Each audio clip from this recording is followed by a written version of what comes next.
Araw nga ay nagpasyal-pasyal ako dito sa Surigao City at napakagandang beach naman talaga, pero sa pag-uwi ko hindi ko inaasahan na tuminaw na palang ihi ni Ivy at bigla na siyang gumanda, kaya naman mabubungkag na naman ang mga bahaw nito, kaya kasamahan kami. Pero bago ang lahat guys, ito muna yung mga pangyayari. Nagbakasyon nga pala ako dito sa Surigao City at dito nga pala ako sa Sabang dahil papasyalan ko ang napakagandang mga beach dito at lilibutin ko ang buong Lipata, kaya naman nag-standby kami dito at pagtingin namin ay naku, nakapakaganda naman talaga. At siya nga pala guys, wala pala talaga kami planong maligo dito. Ang plano namin ay mag-road trip lang, pero naku, talagang hindi ka magmamahay at talagang matitintal ka sa napakagandang mga beach dito. At iwan ko ba yung mga beach nila dito, nagulat ako sa mga bato, napakalaki talaga at sobrang hamis pa, pwede mo bang ilugod sa mga buling mo. As you can see naman guys, sumaka talaga kami dito sa napakataas na bundok para talagang makita namin ang buong view ng napakagandang beach na to. At hindi ko alam kung ano yung tawag ng beach na to, basta ang amin lang, pumunta kami dito sa Surigao City na napakaganda naman talaga. At kung umabot ka sa video na to, paki-comment nga guys kung anong klaseng beach to, dahil pohon babalikan namin to ni Ivy. At sa puntong ito, pagkatapos namin mag-standby doon, bumiyahe na kaagad kami at humunong kami dito sa napakasarap na budbud daw at sisima-simain namin dahil nagugusla na kami sa kakahuat. Dito nga pagkatapos naming magsima-sima ng budbud, dumiretso na kaagad kami dahil uuwi na kami, pero bago kami umuwi, nag-standby muna kami dito. At sa puntong ito guys, transition na kaagad tayo, nasa bahay na nga pala ako at nagkubi-kubi ako dito ng mga gamit ng alimango ko dahil i-recycle ko at gagawin ko tong butanganan ng aking mga isda dahil magbubuhi ako ng mga isda dito ng mga koi fish at iba't ibang klase ng isda para malingaw si Ivy.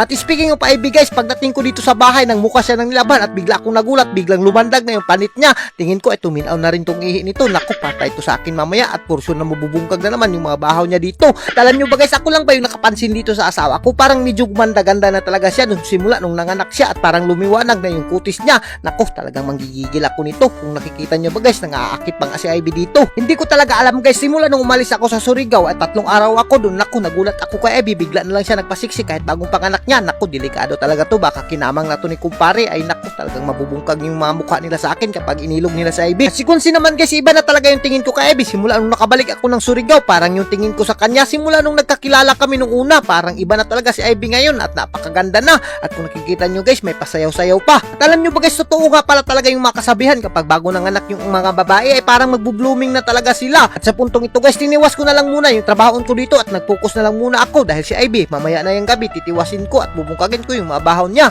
At hanggang dito na lang kami guys, at kung ganahan ka sa mga video namin, huwag mo nang kalimutan i-like and share para mas marami pa tayong lingaw. Thank you and God bless you all. Mabuhay kayong lahat dyan mga idol hanggat gusto nyo.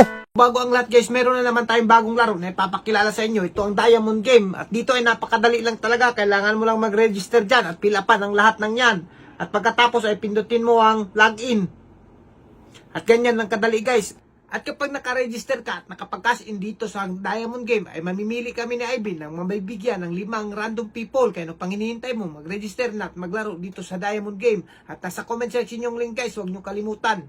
Dito ay napakaraming laro ang pwedeng pagpipilian. Kailangan mo lang mamili dyan ng kahit anong laro at napakadali lang dyan manalo. At paalala lang guys, keep fun and gamble responsibly. Walang pugsa na ito at sa ganahan lang. Thank you and God bless you all. Mabuhay kayo dyan mga idol hanggat gusto nyo.